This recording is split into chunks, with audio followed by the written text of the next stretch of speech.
بسم اللہ الرحمن الرحیم الحمدللہ والصلاة والسلام علی رسول اللہ. عزیز طلبہ و طالبات اور سامعین و سامعات، میں شبیر احمد ندوی زون بانڈی پورہ آپ کی خدمت میں آج ایک نئے موضوع کے ساتھ حاضر خدمت ہوں. آج ہم جس موضوع پر بات کرنے والے ہیں وہ موضوع اردو زبان و ادب کا ایک بہت ہی اہم موضوع ہے، جسے ہم اردو زبان میں افسانوی ادب میں عام طور پر جگہ دیتے ہیں. حالانکہ اس کے افسانوی اور غیر افسانوی ہونے میں چند الگ الگ فرق واضح ہو جاتے ہیں. اس سے میری مراد ہے خاکہ نگاری. آج ہم بات کریں گے کہ خاکہ نگاری کس سے کہتے ہیں، اردو زبان میں خاکہ نگاری کا رواج کیسے اور کب ہوا، اور ساتھ ساتھ میں خاکہ نگاری کی جو خصوصیات ہیں، اس کے جو فیچرز ہیں، کن خصوصیات کی بنا پر ہم خاکہ لکھ سکتے ہیں، ان چیزوں کو بھی آج ہم یہاں پر مد نظر رکھیں گے. تو سب سے پہلے جب ہم خاکہ نگاری کا ٹاپک دیکھتے ہیں، آپ کے 9ویں جماعت میں بھی جو Jammu Kashmir board of school education میں ہائی اسکول کے لیول میں 9ویں جماعت میں بھی خاکہ نگاری کا ٹاپک آیا ہے. لیکن اس میں چونکہ خاکہ نگاری کا مضبوطی کے ساتھ وہ ٹاپک تو نہیں دیا گیا، لیکن شمیم احمد شمیم نے اس کی بھرپور کوشش کی ہے. 9ویں جماعت کی میں بات کر رہا ہوں کہ وہاں پر شمیم احمد شمیم نے بھرپور کوشش کی ہے کہ انہوں نے اپنے حرفن مولا استاد دوست ہمدم ایک ساتھی جن کا نام مرحوم غلام قادر تھا، دیوان غلام قادر کے نام سے وہ مشہور تھے، تو ان پر انہوں نے خاکہ نگاری کا جو ہے اس کا حق ادا کیا ہے اور ان پر انہوں نے جو ہے پوری بحث کی ہے. تو بہرحال سب سے پہلے ہم خاکہ کو جب ہم دیکھتے ہیں، خاکہ کے لیے بہت سارے الفاظ استعمال ہوتے ہیں. انگریزی زبان میں خاکہ کے لیے جو ہے اسکیچ کا لفظ استعمال ہوتا ہے، اور اسکیچ جو ہے لکیر کھینچنے کے معنی میں آتے ہیں. کسی چیز کو کھینچنا اسکیچ کہلایا جاتا ہے، اور اسی اعتبار سے اس کے کچھ پرانے نام بھی ہیں. اس کو مرقع بھی کہا جاتا تھا، اور اس کو قلمی تصویر کے نام سے بھی جانا جاتا ہے. اب یہ خاکہ لفظی اعتبار سے کیا ہے؟ لفظی اعتبار سے جب بھی کوئی چیز ہمیں بنانی ہوتی ہے، جب بھی کسی چیز کو ہمیں ذہن میں لانا ہوتا ہے،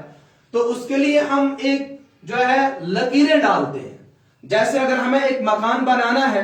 تو اس مکان کے بنانے کے لیے ہم کچھ لکیریں ڈالتے ہیں. یہ لکیریں ڈالنا جو ہے اس کا خاکہ ہوتا ہے کہ ہم اس کی بنیاد کیسے بنائیں گے، اس کی دیواریں کیسے بنائیں گے، وغیرہ وغیرہ. گویا کہ ایک مکان کی، ایک گھر کی شکل ہمارے سامنے آ جاتی ہے. گویا کہ وہ شروعاتی حصہ جو ہے، جو شروعاتی ذہن میں بنایا ہوا جو باؤنڈریز ہے یا لکیریں ہیں، اس کو ہم یہاں پر خاکہ کہتے ہیں. تو ہم کہہ سکتے ہیں کہ مکان کا خاکہ، اسکول کا خاکہ، پارک کا خاکہ، یا ہم کہہ سکتے ہیں گھر کا خاکہ، وغیرہ وغیرہ. تو چونکہ اس کے لیے جو ہے انگلش میں اسکیچ کہا جاتا ہے. اسکیچ کھینچنے کے معنی ہے، لکیر دینے کے معنی ہے. اور جب ہم ڈرائنگ میں دیکھتے ہیں تو ڈرائنگ میں کیا ہوتا ہے کہ کوئی چیز جو ہے اس کی ہو شکل آپ اپنے ہاتھ سے کھینچتے ہیں. کسی انسان کی، کسی فروٹ کی، کسی پھل کی، کسی درخت کی، کسی چیز کی آپ جو ہے لکیر جب کھینچتے ہیں اور اس کی ہو شکل جب بناتے ہیں تو اس کو یہاں پر خاکہ کہا جا سکتا ہے. اور اسی کے لیے مرقع کا لفظ استعمال ہوتا ہے، اور یہ لفظ جو ہے قلمی تصویر کے نام میں سے بھی موسوم ہوتا ہے، اور اس سے بھی تعبیر کیا جاتا ہے. اب یہاں پر جو ہے खाका क्या चीज है? तो इस लफ्ज़ी एतबार से हमें पता चलता है कि जब किसी शख्सियत पर इस तरह से बात की जाए, जब किसी शख्सियत पर इस तरह से बात की जाए कि उसकी शक्ल आपके सामने आ जाए, गोया कि एक कलमी तस्वीर, यानी कि कलम से आप किसी शख्सियत के ऊपर इस तरह से लिख रहे हैं कि उसकी शक्ल आपके सामने आ रही है, उसका एक पूरा खाका आपके जहन में आ रहा है, तो उसी को यहां पर उर्दू जबान में खाका निगारी से ताबीर करते हैं। लिहाजा खाका निगारी उर्दू जबान में एक ऐसा अफसानवी अदब है कि जिसमें किसी शख्सियत पर, उसके किसी खास पहलू पर बयान किया जाता है। अब यहां पर मैंने जब शख्सियत लफ्ज कहा, तो शख्सियत के लफ्ज कहने से हमने इससे पहले भी, चाहे 9th क्लास हो या 10th क्लास हो, हमने इससे पहले भी देखा है कि शख्सियत पर जब कुछ लिखा जाता है उसको हम शख्सियत निगारी कहते हैं या उसको हम सवानेह निगारी कहते हैं। तो यहीं से हम पहले इस फर्क को भी पहले दूर कर लेंगे, वाज़ेह कर लेंगे, ताकि आगे चलकर जब हम खाका पढ़ेंगे तो खाका पढ़ने में हमें फिर वो जो है मुश्किलात सामने ना आ जाए, या हम इस खलफशारी के शिकार न हो जाएं कि कहीं खाका और सवाने हयात या सवाने शख्स, सवाने निगारी एक जैसा नहीं है। जैसे हम कहते हैं कि शख्सियत निगारी, हमारे पास कोई एक शख्सियत है, हम मिसाल के तौर पर प्यारे नबी सल्लल्लाहु अलैहि वसल्लम को लेते हैं। आप सल्लल्लाहु अलैहि वसल्लम की शख्सियत जो है, आप सल्लल्लाहु अलैहि वसल्लम के हालात जिंदगी जो है, उस सवाने को जब हम पेश करने लगते हैं तो उसमें हमें इस चीज का ख्याल होता है कि हम सबसे पहले उनकी पैदाइश या मां कबल पैदाइश को बयान करें, उसके बाद पैदाइश को बयान करें, उसके बाद जो है बचपन को बयान करें, बचपन के बाद नौजवानी को बयान करें, नौजवानी के बाद जो है जवानी को बयान करें, उसके बाद जो है बुढ़ापे को बयान करें। इस तरह से होते होते जो है उसकी मौत या किसी के साने इर्तिहाल को, यहां से चले जाने को बयान करें। तो जब हम सवाने निगारी पर आते हैं, यानी शख्सियत, किसी शख्सियत पर लिखने पर आते हैं, उसके हालात और वाकयात के लिखने पर आते हैं, तो उसमें हमें जो एक तरतीब होती है, उसमें हमें एक ऐसी तरतीब होती है कि उसकी पैदाइश या मां कबल पैदाइश से पहले के हालात को भी हम बयान करते हैं। मैंने आप सल्लल्लाहु अलैहि वसल्लम की जो मिसाल आपके सामने बयान की, तो आप सल्लल्लाहु अलैहि वसल्लम से पहले दुनिया का क्या हाल था, आप सल्लल्लाहु अलैहि वसल्लम से पहले आपके कबीले और आपके खानदान का क्या हाल था, फिर आप सल्लल्लाहु अलैहि वसल्म की पैदाइश के वक्त क्या हुआ, कैसे पैदाइश हुई, कहां पर पैदाइश हुई, फिर बचपन के वाकयात और हालात, इसी तरह से नौजवानी और जवानी के हालात, फिर बुढ़ापे के हालात, फिर इसी तरह से जो है इंतकाल के हालात और इंतकाल के बाद के भी हालात। इस तरह से जब हम किसी के सवाने पर, किसी की शख्सियत पर उसके हालात और वाकयात को बयान करते हैं, वो एक अलग चीज बन जाती है जिसे हम शख्सियत निगारी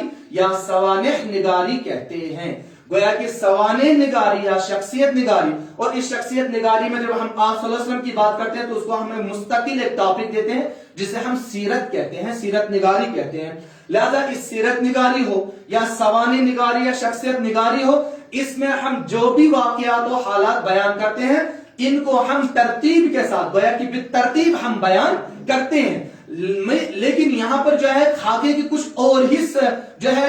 इसके जो है अपने फीचर्स हैं, इसकी अपनी कुछ खुसूसियात हैं। उन खुसूसियात को जब हम यहां पर बयान करेंगे तब हमें पता चलेगा कि खाका क्यों लिखा जाता है, खाका लिखने की वजह क्या होती है और खाका किस पर लिखा जा सकता है। तो इस एतबार से जो ये मैंने आपको बातें कही, ये मैंने इसलिए कही कि कहीं हमारा जहन प्यारे नबी सल्लल्लाहु अलैहि वसल्लम के उस टॉपिक जो इंसान कामिल के नाम से नवी जमात में हमने पढ़ा था, कहीं उसकी तरफ न चला जाए, या इसी एतबार से हमारा जो है कभी टॉपिक जो है अगर हम देख रहे हैं कि किसी के ऊपर लिखा गया है और उसकी पूरी शख्सियत को बयान किया गया है और उसकी शख्सियत के जो है पैदाइश से लेकर मौत तक के तमाम हालात और वाकयात को बयान किया गया है, कहीं हम उसमें इस टॉपिक को इंटरमिंगल मत कर ले, उसको इसके साथ न मिला दे। तो इसलिए मैंने शुरुआती तौर पर सवाने निगारी या शख्सियत निगारी या जिसको हम सीरत निगारी के तौर पर भी पेश करते हैं, इसको इसके साथ कैसे अलग किया जा सकता है। बहरहाल अब खाका जब मैंने कहा कि ये असल में किसी शख्स के मुतालिक हम एक कलमी तस्वीर बनाते हैं, वह कि कलम के जरिए से हम इस तरह से किसी शख्सियत के चंद पहलुओं को, चंद जो अहम पहलू होते हैं, चंद अहम पहलुओं पर हम जो है बात करते हैं। गोया कि यहां पर कोई तरतीब नहीं होती है, यहां पर उसके जो है जवानी के किसी पहलू पर, जवानी के किसी वाकये पर हम बात कर सकते हैं, या इसी एतबार से खाका निगारी में हम किसी भी शख्स की किसी भी तौर पर, किसी भी टॉपिक पर, या किसी भी जो है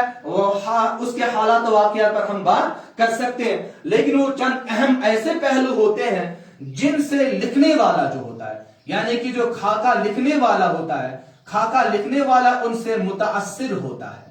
उन पर उसको जो है वो इंप्रेस हो चुका होता है। गोया कि उसका इंपैक्ट लिखने वाले पर पहले हुआ होता है, तब जाकर उन चंद अहम पहलुओं को, उन चंद अहम खुसूसियात को वो बयान करता है। लिहाजा खाका निगारी का सबसे पहला काम जो होता है कि इसमें जिस शख्सियत पर हम कुछ लिखना चाहेंगे उसके चंद अहम जो पहलू होंगे, उसके चंद अहम जो खुसूसियात होंगी, उन्हीं खुसूसियात और उन्हीं पहलुओं को हम यहां पर उजागर करते हैं। तो इस एतबार से अगर आप देख रहे होंगे कि नवीं जमात में, चूंकि मैं 10वीं जमात को अभी पढ़ा रहा हूं, नवीं जमात में आपने देखा होगा कि शमीम अहमद शमीम जब अपनी मौत को याद कर रहे हैं कि कहते हैं कि मैं मौत से नहीं घबराता हूं, मगर मैं इस चीज से घबराता हूं कि जब मैं मर जाऊंगा मुझे भी उसी तरह से भुला दिया जाएगा जिस तरह से मैंने अपने दोस्त को, अपने उस्ताद को, अपने मरहूम दीवान को मैंने भुला दिया। कि अभी कुछ ही दिन हो गए हैं, कुछ ही साल हो गए हैं कि जिनकी तस्वीर है, जिन पर लिखना, जिन पर टॉपिक्स लिखना मेरे हर वक्त का काम होता था, लेकिन आज मुझे 5 मई को उनकी जो है सालगिरह पर याद नहीं रहा कि मुझे उन पर कुछ लिखना है। लिहाजा वहां पर जो है उनकी चंद खुसूसियात को वो बयान कर रहे हैं, उनके खास अहम पहलुओं को बयान कर रहे हैं। कभी कभी उनकी जो है पढ़ने लिखने को बयान कर रहे हैं, कभी उनके खानदानी रिवायात को वो बयान कर रहे हैं, कभी कभी जो है उनके हंसी मजाक और जो लतीफ पैराई में बातचीत होती है, गुफ्तगू होती है, उसको बयान कर रहे हैं। बसा औकात उनकी तिजारत को बयान कर रहे हैं, बसा औकात वो चलते हैं तो उनके उस चीज को भी बयान करते हैं कि वो अपने इसके साथ साथ जो है किस तरह से जो है फिल्म बीनी के भी जो है शौकीन थे, उन चीजों को भी वो बयान कर रहे हैं। बहरहाल चंद अहम पहलुओं पर किसी शख्सियत पर लिखना, किसी खास उसके खास खुसूसियात को बयान करना खाका कहलाता है। और ये खाका इस एतबार से लिखा जाए कि दूसरा मुताअस्सिर होकर रह जाए, दूसरा मुताअस्सिर होकर रह जाए। लिहाजा इस पर मैं आपसे इस तरह से बात कहूं कि जैद एक शख्स है जो खाका लिख रहा है, गोया कि जैद लिखने वाला है,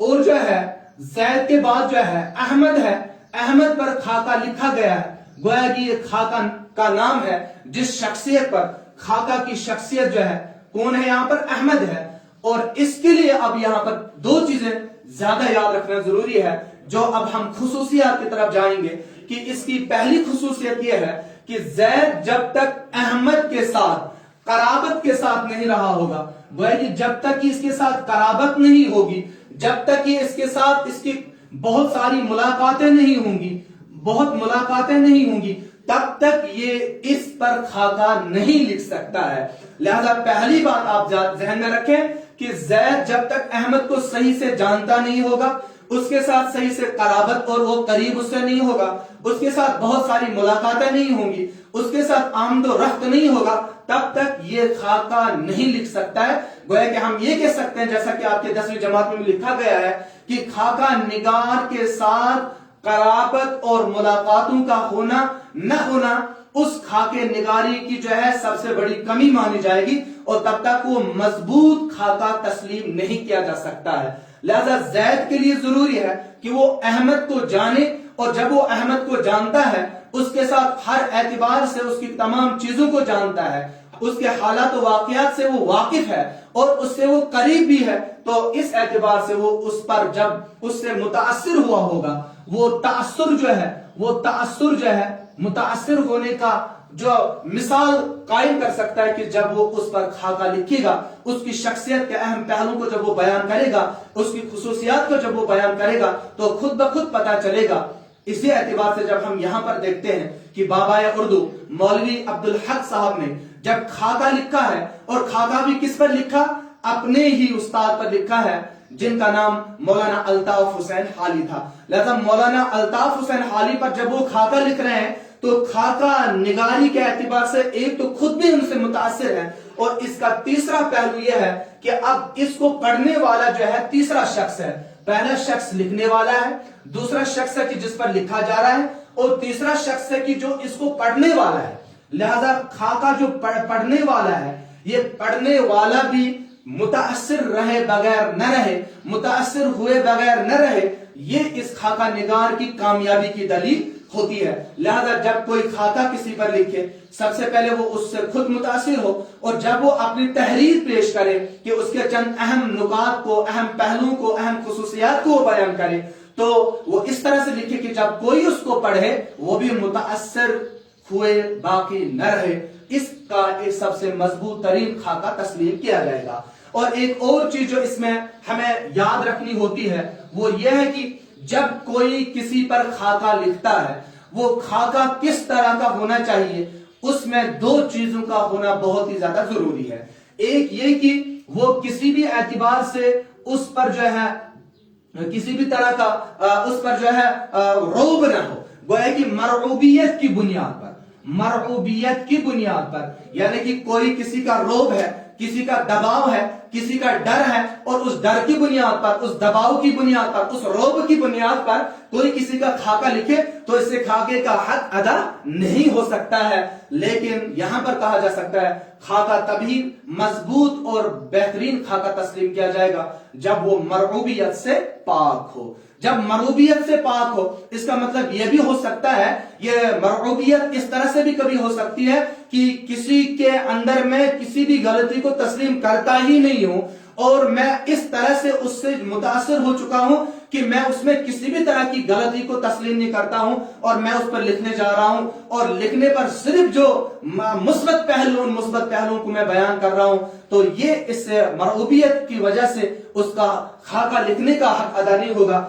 लिहाजा इसमें जो मुस्बत पहलू होंगे, मुस्बत पहलू होंगे और जो मनफी पहलू होंगे, दोनों को बयान करना इसमें जरूरी होता है। इसी एतबार से उस खाके को हम जानदार खाका कह सकते हैं। एक तो मरऊबियत का से पाक होना चाहिए, और दूसरा है कि कोई दुश्मनी भी ना हो, कोई आपसी दुश्मनी भी ना हो, जिस दुश्मनी और हसद की बुनियाद पर कोई किसी पर खाका लिखे और उसके तमाम मनफी पहलुओं को वो बयान करे। एक तरफ से मरऊबियत से पाक हो, लेकिन दूसरी तरफ से किसी भी तरह की कोई दुश्मनी ना हो, आपसी कोई खलिश ना हो जिस पर वो खाका लिख रहा हो। लिहाजा इस एतबार से जब कोई खाका लिख रहा है, जैसे कि यहां पर बाबा उर्दू मौलवी अब्दुल हक साहब जब मौलाना अल्ताफ हुसैन हाली पर खाका लिख रहे हैं, जहां पर बहुत सारी चीजों को गिना रहे हैं, बहुत सारी चीजों को वो पेश कर रहे हैं, वहां पर जो है हंसी मजाक वाली बातों को भी वो बयान कर रहे हैं। यहां तक कि उन चीजों को भी बयान किया करते थे कि जहां पर मौलाना अल्ताफ हुसैन हाली की जो कमियां थी,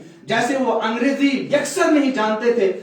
जो है, लेकिन अंग्रेजी ख्यालात रखने वाले लोग हैं, उनसे आगे बढ़कर सबसे ज्यादा जो मंजे हुए खिलाड़ी थे, यानी कि उनकी उस तहजीब को जानना, उनकी उस सकाफत को जानने के एतबार से उनसे कोई बड़ा हमपल्ला नहीं था। तो इस एतबार से मुस्बत और मनफी दोनों पहलुओं को बयान करना बहुत ही ज्यादा जरूरी है। लिहाजा इस एतबार से जो ये स्केच होता है, ये खाका जो होता है, ये मुरक्का या कलमी तस्वीर जो होती है, जिसमें हम किसी शख्सियत के चंद अहम पहलुओं को बयान करते हैं, और उन पहलुओं को इस तरह से बयान करते हैं ताकि उस लिखने से, उस तहरीर से दूसरा भी मुतासिर हो जाए। तो इस एतबार से जब किसी पर जो लिखा जाए, खाका लिखा जाए, तो उससे पहले मुतासिर होना जरूरी होता है ताकि उसकी खूबहू शक्ल जो है दूसरे के सामने हम पेश कर सकें। फिर जब तीसरा कोई शख्स उस खाके को पढ़ ले, वो भी मुतासिर हुए न रहे, और इसके साथ साथ उसके साथ करीब कराबत का होना, उसके साथ बहुत सारी मुलाकातों का होना, उसके साथ वाराफ्तगी का होना बहुत ही ज्यादा जरूरी है, तभी इस खाका लिखने का हक अदा किया जा सकता है। और जब किसी पर खाका लिखा जाए, वो मरऊबियत से भी पाक होना चाहिए, और उसमें किसी जाती दुश्मनी का जो है हिस्सा नहीं होना चाहिए। लिहाजा जो भी मुस्बत और मनफी पहलू हो ان کو بیان کیا جانا چاہیے۔ شمیم احمد شمیم کے اس خاکہ نگاری میں، خاکہ میں آپ نے دیکھا ہوگا جب وہ دیوان مرحوم کی یاد میں جو خاکہ لکھتے ہیں اس میں یہ کہنا چاہتے ہیں، ایک جگہ پر وہ لکھتے بھی ہیں کہ میں اکثر کہا کرتا تھا کہ جہاں پر 5 وقتہ نمازوں کے پابند اور تمام تقوی اور ورع کے پابند تھے کون؟ دیوان مرحوم، لیکن میں ان کو کبھی کہا کرتا تھا کیونکہ وہ سینما دیکھنا بہت پسند کرتے تھے، میں ان سے کہا کرتا تھا کہ جنت میں بھی شاید آپ کو اس کا ٹکٹ مل جائے گا، کس کا؟ فلم دیکھنے کا۔ تو یہ اس طرح سے کہتے تھے، لیکن کتاب کی اس منفی یعنی کہ اس دشمن کوئی اگر منفی پہلو بھی رہا ہو جس کو ہم نیگیٹیوٹی کہتے ہیں، کوئی منفی پہلو بھی ہو تو اس مائنس پوائنٹ کو اس طرح سے بیان کیا جائے کہ اس میں کسی طرح کی کوئی دشمنی، کوئی ذاتی حسد یا کینہ یا اندرون جو ہے بغض ہمیں اسے محسوس نہ ہو۔ تو اس اعتبار سے جب اس خاکہ کو ہم پڑھیں گے اور اس خاکہ سے جو ہے جب ہم تھوڑا سا وارفتگی رکھیں گے تو ہمیں پھر آسانی رہے گی جب ہم مولوی عبدالحق کا خاکہ جو مولانا الطاف حسین حالی پر لکھا گیا ہے اس کو جب ہم پڑھیں گے تو ہمیں ان تمام چیزوں کو وہاں پر دیکھنے کا موقع ملے گا۔ تو میں امید کرتا ہوں کہ خاکہ کی جو پہلے شروعاتی میں نے جو لغت کے اعتبار سے، لفظی اعتبار سے شناخت بیان کی، اس کے بعد جو خاکہ کی جو ہے میں نے اصطلاحی شناخت آپ کے سامنے بیان کی، اور اس کے بعد چند اہم جو خصوصیات ہیں جن خصوصیات پر یہ لکھا جانا چاہیے۔ لیکن 2-3 چیزیں یاد رکھنی چاہیے کہ اس میں جب بھی کوئی چیز ہم لکھیں گے وہ بلا تکلف ہونی چاہیے۔ بلا تکلف کہتے ہیں کہ اس طرح سے لکھا جائے کہ اس میں کوئی جو ہے شرماہٹ کی گنجائش نہ ہو، وہ کہ شرم سے، اشیمنس سے یا ہیزیٹیشن سے وہ بالکل مبرہ اور پاک ہونا چاہیے، بلا تکلف ہونا چاہیے، اور اس کے اعتبار سے وہ برجستہ ہونا چاہیے۔ برجستہ مطلب یہ ہوا کہ جب میں کسی چیز پر، کسی انسان پر خاکہ لکھ رہا ہوں تو خاکہ لکھنے کے اعتبار سے مجھے کسی ڈکشنری کی ضرورت نہ پڑے، مجھے کہیں سے قلم کسی کے لکھے ہوئی چیز کی ضرورت نہ پڑے، بلکہ جو خود میں نے اس میں دیکھا ہے میں خود اس کو لکھ سکوں، تو یہ چیز برجستہ ہے، بلا تکلف بھی ہونا چاہیے، جو ہے برجستہ بھی ہونا چاہیے، اور اگر اس کے ساتھ ساتھ جو ہے اگر وہاں پر گنجائش ہوتی ہے تو اگر وہاں پر جو ہے پرمزاح یا پر لطیف ہونا چاہیے، یعنی کہ اگر کہیں پر لطافت آتی ہے مزاج کے اعتبار سے، ہمیں وہاں پر اس کے کسی مذاق کی بات کرنی ہے، کسی جوک کی بات کرنی ہے، اس چیز کو بھی ہم یہاں پر جگہ دے سکتے ہیں۔ تو اس اعتبار سے خاکہ نگاری کا یہ چھوٹا موٹا ٹاپک آپ کے سامنے بیان کیا گیا۔ امید کرتا ہوں کہ آپ اس کو صحیح سے یہ یاد بھی رکھیں گے، اور آگے چل کر 11ویں اور 12ویں جماعت میں اسی خاکہ نگاری کے اعتبار سے جو ٹاپکس آپ کو آتے جائیں گے ان میں آپ پھر دلچسپی کا اظہار ضرور کریں گے، جب آپ کو خاکہ اور خاکہ نگاری کے یہ تمام جو نکات ہیں، جو خصوصیات ہیں، ان پر تھوڑا سا خود بھی جو ہے پڑھیں گے اور اپنی 10ویں جماعت کی کتاب کو بھی سامنے رکھیں گے، اور پھر مولوی عبدالحق کے اس خاکے کو جو مولانا الطاف حسین حالی پر لکھا گیا ہے اس کو بھی پڑھیں گے تو آپ کو بہت ہی زیادہ فائدہ ملے گا۔ اللہ آپ کا اور ہمارا حامی و ناصر ہو۔ السلام علیکم ورحمۃ اللہ وبرکاتہ۔